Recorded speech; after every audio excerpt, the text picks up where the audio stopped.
In this video, I'm going to teach you how to connect JBL headphones to iPhone 16 or iPhone 16 Pro Max. It's a very easy process, so make sure to follow along. In this video, I'm going to give you easy to follow instructions on how to set up and connect your JBL headphones. This will be primarily done using Bluetooth. I'm going to be presenting an alternative option if you don't want to use a Bluetooth connection. However, most modern JBL headphones will be connected wirelessly through Bluetooth. So to get this done, first of all, head into the settings of your iPhone 16 or 16 Pro Max and look for the Bluetooth category.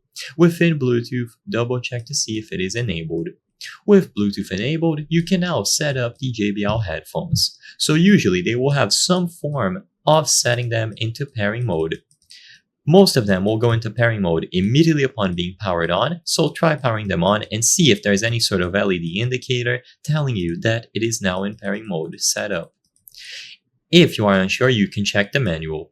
Other models might require you to press a specific button, for example, a button with a Bluetooth icon, or a specific combination of buttons. So check the manual for your particular model. For this video, I cannot give you instructions for every single JBL headphones model out there. But once pairing mode has been enabled, it is now going to look for nearby devices to pair with, including, of course, your iPhone. So if you look under the list of other devices, you will find the JBL headphones and you can connect them to your iPhone. They will be listed here if you are in close proximity of the iPhone, and upon tapping them, they will remain connected as long as they are sufficiently charged. So if they don't appear on the list or they don't remain connected for long, ensure that they are sufficiently charged. Use the provided charging cable and you will be able to fill out the battery. With them connected, you are good to go. All of the audio being output on the iPhone will go to the JBL headphones instead.